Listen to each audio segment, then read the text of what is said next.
नमः विष्णुपदाय कृष्णपृष्ठाय भूतले श्रीमते गोपाल कृष्ण गोस्वामिनिति नामिने प्रभुपादस्य साहित्यम यह प्रकाश वितीर्य च प्रचारम कृतवान साधु भगवत्पादाय ते नमः।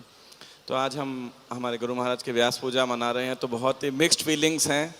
व्यास पूजा बहुत ही हर्षोल्लास का महोत्सव है, लेकिन गुरु महाराज को मिस कर रहे हैं कि महाराज मिस इन द सेंस कि फिजिकल रूप में महाराज नहीं है। महाराज की स्माइल, इंटरेक्शंस और किस प्रकार महाराज अपने शिष्यों से, अपने गुरु भाइयों से मिलते थे, और so we are missing it very much. तो उस प्रकार से हृदय के अंदर एक वेदना है। और मैंने कई सारे कई सारे विषयों में से एक विषय के ऊपर मैंने हाईलाइट करने का सोचा। 3-4 इंसिडेंट जो एक ही बात को हाईलाइट करते हैं, श्रील प्रभुपाद के प्रति गुरु महाराज की जो निष्ठा, या निष्ठा कहना भी छोटा वर्ड होगा मेरे हिसाब से, जो अटूट प्रेम और उनकी जो लॉयल्टी, तो उसके विषय में तो मैं नाम नहीं लूँगा अगेन, लेकिन एक इंसिडेंट बताना चाहता हूँ कि एक बारी मतलब भक्तों के बीच में ही दो पक्ष के बीच में अलग अलग एक्सपेक्टेशंस थे, तो वो मीट नहीं हो पा रहे थे। तो दोनों पार्टीज़ का, मुझे भी समहाउ मैं दोनों पार्टीज़ में इन्वॉल्व ही था, तो और गुरु महाराज को रिजॉल्व करना था, बात करनी थी। तो महाराज ने मीटिंग में मुझे ही बोला कि आप रहना वहाँ पे मीटिंग के अंदर। हालांकि मुझे कुछ करना नहीं था, सिर्फ बैठना ही था। तो फिर एक भक्त कुछ पॉइंट बोलने लगे, दूसरे भक्त दूसरा पॉइंट बोलने लगे, तो थोड़ा सा एक तरीके से कह सकते हैं मीटिंग हीटेड अप होने लगी हल्की सी। और महाराज की बिल्कुल वॉइस नहीं थी उस दिन। तो फिर होते होते फाइनली एक भक्त ने प्रणाम किया मीटिंग, और महाराज को प्रणाम किया, और मीटिंग से वो चले गए। फिर महाराज जो मंदिर के अधिकारी थे उनसे बातचीत कर रहे थे, और मैंने भी कुछ 2-3 पॉइंट उसके अंदर कंट्रीब्यूट किए कि महाराज ऐसा ऐसा है। हालांकि वो सारे पॉइंट खारिज हो गए, लेकिन महाराज की अब इस पूरे प्रसंग में जो अंतिम निष्कर्ष है ना, वो बहुत महत्वपूर्ण है। महाराज बोल ही नहीं पा रहे थे, लेकिन हिम्मत करके महाराज ने पहले एक लाइन बोला, कह रहे कि अगर इन जैसे भक्त और इन जैसे व्यक्ति, Maharaj said such a person would become disconnected to ISKCON और displeased, Prabhupada would be very upset. उन्होंने, महाराज जब ऐसा बोला तो जितने भी और पार्टी उस पक्ष के अपोजिशन में थे, मतलब उन व्यू पॉइंट्स के, सब शांत हो गए। Said Prabhupada would be very upset if he would see such a person becoming displeased. और मेरे लिए इतना बड़ा लेसन था ये एक, कि क्वेश्चन ये नहीं है कौन जुड़ा कौन टूटा, बात ये थी कि इसमें है नहीं आपने क्या अचीव किया, उन्होंने कितनी सेवा किया, क्या किया। महत्वपूर्ण बात है प्रभुपाद जी कैसे डील करते हैं ऐसे लोगों के साथ में। तो महाराज 50 साल बाद भी याद कर रहे हैं प्रभुपाद कैसे उस विषय में डील करते हैं। So it was very very heart touching to मी।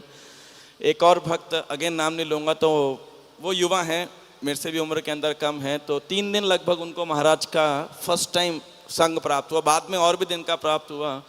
तो महाराज के साथ सारे मीटिंग्स में, प्रोग्राम में, वॉक पे पूरा टाइम कंटिन्यूसली महाराज के साथ थे, क्योंकि जिस सिटी में वो थे वहाँ पे भक्त कम थे, डिसाइपल्स और भी कम थे महाराज के।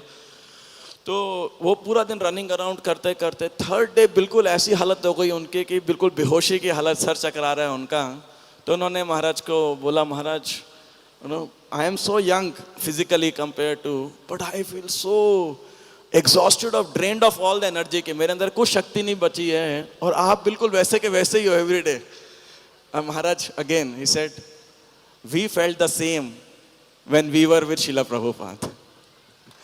मैं कहा जब हम प्रभुपाद जी के साथ में थे, हम भी युवा थे, लेकिन हम भी ये सोचा करते थे कि प्रभुपाद जी वयोवृद्ध हैं, आयु में वृद्ध हैं, लेकिन थकते नहीं हैं। तो Maharaj was so much Prabhupada conscious. आप में से शायद कई भक्तों को महाराज का मोबाइल नंबर नहीं होगा आपके पास में, या अगर होगा भी तो ध्यान नहीं दिया होगा। 9810191896, 9310191896, ये 2 नंबर थे महाराज के पास।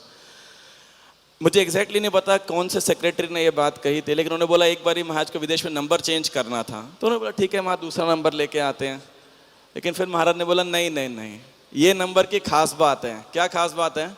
इसमें प्रभुपाद जी की बर्थ डेट है कैलेंडर ईयर के हिसाब से, 191896, 1896, 1 सितंबर 1896।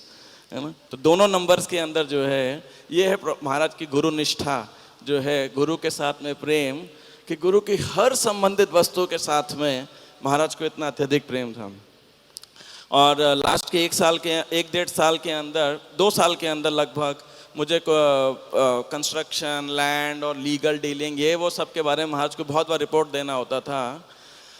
और महाराज के पास हर बार हम जब भी कोई रिपोर्ट देते थे, महाराज के पास हमेशा एनेक्डोट होगा, Prabhupada did not like this, Prabhupada like this. अभी वो डिटेल में अभी नहीं शेयर कर सकता, एक बताता हूँ बस। किसी कारण से हमारे जब मंदिर का हम पहली बारी प्लान लेके गए थे और उसमें एक अड़चन सी थी, मतलब बाद में तो बहुत सारे प्लान्स के अंदर आया, तो फिर हमने बोला महाराज इसको ऐसे बनाना पड़ेगा, फिर दोबारा तोड़ना पड़ेगा। तो ऐसे ऐसे करके हम बता रहे थे कि इस फेजेस में कंस्ट्रक्शन होगा। तो महाराज बोलते हैं Prabhupada did not like breaking walls. Prabhupada ji को पसंद नहीं था कि आप बार बार बनाओ और बनाओ, बार बार तोड़ो, बार बार बनाओ, बार बार तोड़ो। तो मतलब फिर हमें जब ये था, तो मैं और मेरे एक भक्त मेरे साथ थे, तो वही बोले प्रभु जी ये महाराज के साथ टेम्पल कंस्ट्रक्शन का एक पूरा इंसाइक्लोपीडिया बनाना चाहिए, कि प्रभुपाद ने मंदिर के बारे में क्या क्या चीज़ें बोली थी, कैसे होना चाहिए, क्या होना चाहिए, महाराज इतना डिटेल के अंदर, पूरे प्रोसेस के अंदर। So it was very very amazing. और लास्ट एक था कि एक बारी हमारे मंदिर के अंदर ही आज से करीब 12-13 साल पहले लगभग कुछ कन्फ्लिक्ट सा हो गया था। तो फिर एक भक्त, जब महाराज उस कन्फ्लिक्ट के लिए मिलने के लिए जा रहे थे, तो एक भक्त ने बोला कि महाराज एक बारी रुक जाइए, शायद कुछ झगड़ा हो जाएगा। महाराज बोले प्रभुपाद जी के लिए मैं किससे भी झगड़ा कर सकता हूँ। Okay, I mean to say of course जब मीटिंग में गए तो बाहर Maharaj was roaring like a lion, लेकिन मीटिंग के अंदर इतने हम्बल, इतने जेंटल, लेकिन इतने फर्म। मतलब जैसे कि आज कह रहे थे वैष्णव एटिकेट की मर्यादा, so much to learn from Guru Maharaj. So Maharaj was 100% Prabhupada man. और जब भक्तों ने लिखा था कि प्रभुपाद कृपा मूर्ति श्रील गुरुदेव, तो उन्होंने, वो जो ऑथर है, उन्होंने बोला था कि महाराज ने बहुत पसंद किया था इस शब्द को। तो महाराज के जीवन से हम अनेकों लेसन्स के साथ, एक ये जो गुरु निष्ठा का जो लेसन है, गुरु के प्रति जो प्रेम है, उसको हम बहुत अच्छे से अपने जीवन का अनुकूल करने का प्रयास कर सकते हैं। और मैं अपने सभी गुरु भाइयों से, वरिष्ठ गुरु बहनों से प्रार्थना करना हूँ कि मेरे अंदर भी एक बूंद महाराज की वो आ सके। आप सब महाराज से प्रार्थना कीजिए और मुझे आशीर्वाद दीजिए। हरे कृष्ण। गोपाल कृष्ण गोसाई महाराज की जय।